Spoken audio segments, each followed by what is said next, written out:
আসসালামু আলাইকুম, স্বাগতম ওয়ার্ল্ডকাস্ট সংবাদে। আমি মোহাম্মদ রায়হান আজকের সব আন্তর্জাতিক খবর নিয়ে হাজির হয়েছি। শুরুতেই জানিয়ে দিব সংবাদ শিরোনাম, তারপর বিস্তারিত। ইসরায়েলের ঘাঁটিতে ২০০ মিসাইল হামলা, পুড়ে ছারখার হয়ে গেল লক্ষাধিক সেনা। রকেট হামলায় খণ্ড খণ্ড তেল আবিব, আমেরিকা পায়ে ধরল ইরানের। ইরানের হামলায় ইসরায়েলের অস্ত্রঘাঁটি ধ্বংস, ভয়ে কাঁপছে নেতানিয়াহু এবং ট্রাম্প। ইরান ও পাকিস্তান মিলে হামলা করল যুক্তরাষ্ট্রে, লক্ষ লক্ষ মিসাইল ধ্বংস হয়ে গেল। ইরানের হামলায় ইসরায়েলের তেল আবিব ধ্বংস, কান্নায় ভেঙে পড়ল নেতানিয়াহু। আপনি যদি ইসরায়েলের ধ্বংস চান এবং মুসলিমদের বিজয় চান, তাহলে ভিডিওটিতে একটি লাইক ও চ্যানেলটি সাবস্ক্রাইব করে যাবেন। আসসালামু আলাইকুম, স্বাগতম জানাচ্ছি ওয়ার্ল্ডকাস্ট সংবাদে। আমি মোহাম্মদ রায়হান। এতক্ষণ শুনছিলেন সংবাদ শিরোনাম, এবার বিস্তারিত। মধ্যপ্রাচ্যের বর্তমান ভূরাজনীতি যে এক চরম উত্তপ্ত পরিস্থিতির মধ্য দিয়ে যাচ্ছে তা আজ আর কারও অজানা নয়, এবং সম্প্রতি ইসরায়েলের সামরিক ঘাঁটিতে যে ২০০ মিসাইল হামলার খবরটি সামনে এসেছে তা পুরো বিশ্বের সমর বিশেষজ্ঞদের কপালে চিন্তার ভাঁজ ফেলে দিয়েছে।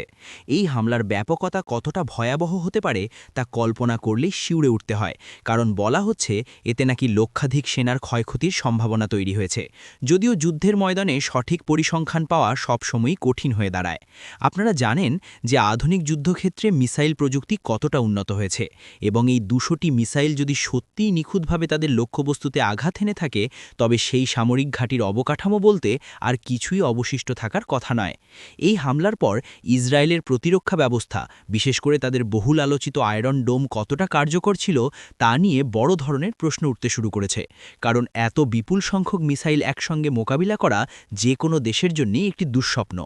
আমরা যদি যুদ্ধের ইতিহাসের দিকে তাকাই, তবে দেখব যে কোনো নির্দিষ্ট সামরিক ঘাঁটিতে একদিনে এত বড় হামলা সচরাচর দেখা যায় না, এবং এর ফলে যে জানমালের ক্ষয়ক্ষতি হয়েছে তা মধ্যপ্রাচ্যের শক্তির ভারসাম্যকে পুরোপুরি বদলে দিতে পারে। সাধারণ দর্শক হিসাবে আপনাদের মনে হতে পারে যে একটি উন্নত দেশের সেনাবাহিনী কেনই হামলা ঠেকাতে পারল না, তবে মনে রাখতে হবে যে স্যাচুরেশন অ্যাটাক বা একঝাঁক মিসাইল যখন একসঙ্গে আসে, তখন রাডার সিস্টেম অনেক সময় বিভ্রান্ত হয়ে পড়ে। এই ঘটনার পর পুরো এলাকায় এক ধরনের থমথমে পরিস্থিতি বিরাজ করছে, এবং আন্তর্জাতিক গণমাধ্যমগুলো এই ধ্বংসযজ্ঞের ভিডিও ও ছবি সংগ্রহ করার আপ্রাণ চেষ্টা চালাচ্ছে। আমরা যদি অর্থনৈতিক দিক থেকে দেখি, তবে এই হামলার ফলে বিশ্ববাজারে তেলের দাম থেকে শুরু করে শেয়ার বাজারেও বড় ধরনের ধস নামার আশঙ্কা দেখা দিয়েছে। লক্ষাধিক সেনার মৃত্যুর খবরটি যদি আংশিকভাবেও সত্য হয়, তবে এটি হবে এই শতাব্দীর সবথেকে বড় সামরিক বিপর্যয়, যা কোনো একটি বিশেষ অঞ্চলের মানচিত্র বদলে দেওয়ার ক্ষমতা রাখে। আপনারা যারা এই ভিডিওটি দেখছেন তারা হয়তো ভাবছেন এই উত্তেজনার শেষ কোথায়। আসলে আধুনিক বিশ্বের যুদ্ধ মানেই হল সাধারণ মানুষের ভোগান্তি এবং অর্থনীতির পতন। আমাদের এই আলোচনা যদি আপনাদের তথ্যবহুল মনে হয়, তবে ভিডিওটিতে একটি লাইক দিয়ে আমাদের উৎসাহিত করুন এবং কমেন্ট বক্সে জানান যে এই পরিস্থিতির জন্য আপনি কাকে দায়ী মনে করেন।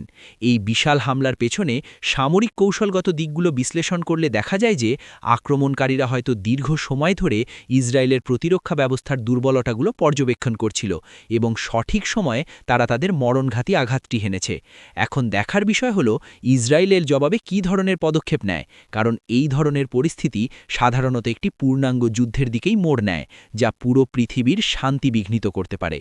তেল আবিবের মতো একটি সুরক্ষিত এবং আধুনিক শহর যখন রকেট হামলায় খণ্ডবিখণ্ড হবার খবর আসে, তখন বুঝতে হবে যে যুদ্ধের ময়দানে সমীকরণগুলো নাটকীয়ভাবে পরিবর্তিত হচ্ছে, এবং এর প্রভাব এতটাই সুদূর প্রসারী যে খোদ আমেরিকা পর্যন্ত ইরানের সঙ্গে আপোষ করার বা পিছু হটার পথে হাঁটছে বলে গুঞ্জন শোনা যাচ্ছে।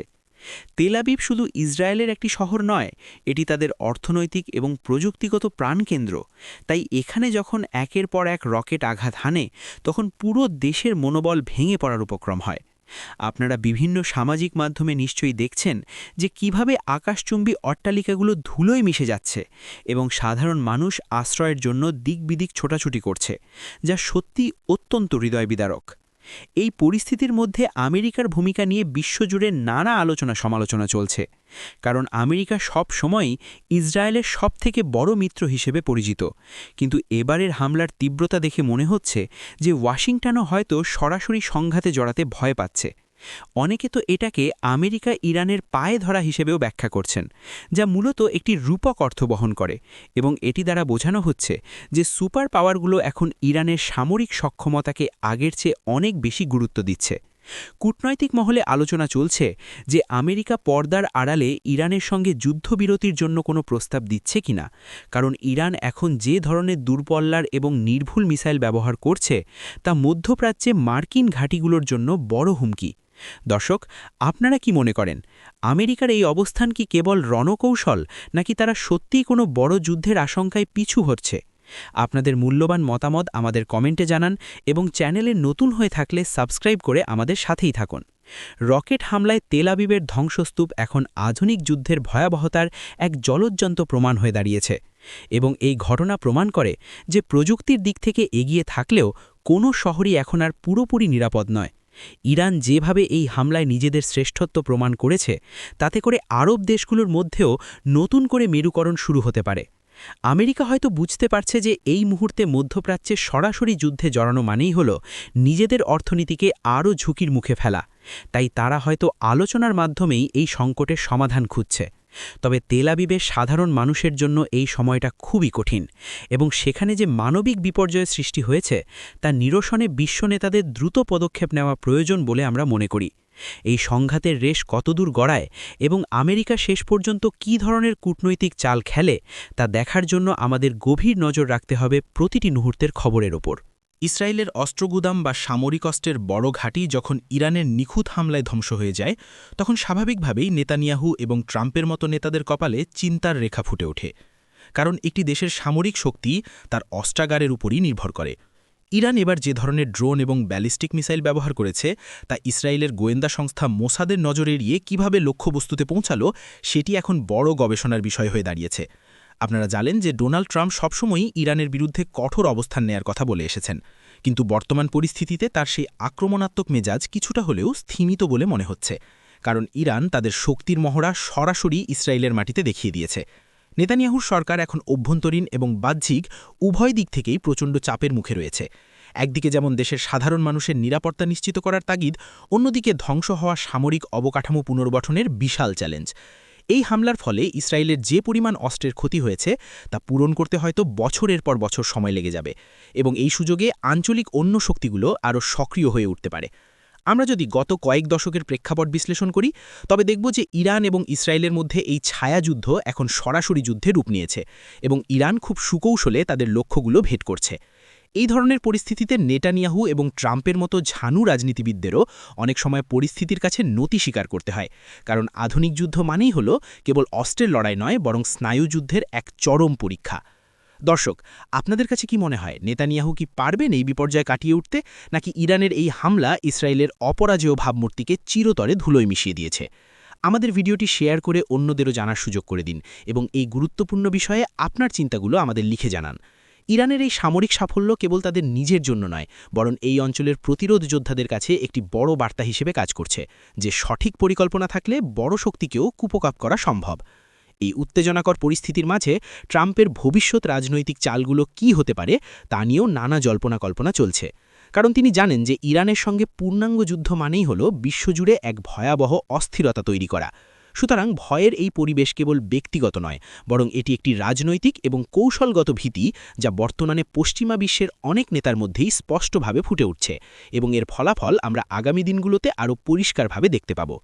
ইরান এবং পাকিস্তানের মতো দুটি মুসলিম প্রধান দেশ যখন প্রতিরক্ষা বা সামরিক কৌশলে হাত মেলায়, তখন তা বিশ্ব রাজনীতির প্রেক্ষাপটকে আমূল বদলে দিতে পারে।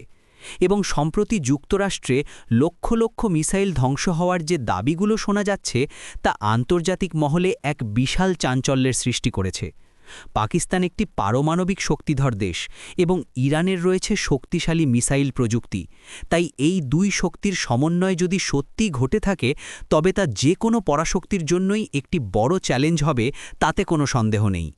যদিও যুক্তরাষ্ট্র বিশ্বের ১ নম্বর সামরিক শক্তি হিসেবে পরিচিত, কিন্তু আকাশ প্রতিরক্ষা ব্যবস্থাও যে শতভাগ অভেদ্য নয় তা হয়তো এই ধরনের কাল্পনিক বা বাস্তবিক হামলার গুঞ্জন থেকে স্পষ্ট হয়ে ওঠে। এই আলোচনায় বলা হচ্ছে যে যুক্তরাষ্ট্রের উন্নত সব মিসাইল ডিফেন্স সিস্টেমকে অকেজো করে দিয়ে লক্ষ লক্ষ মিসাইল ধ্বংস করা হয়েছে, যা আধুনিক সামরিক বিজ্ঞানের ইতিহাসে একটি অভাবনীয় ঘটনা হিসেবে বিবেচিত হবে।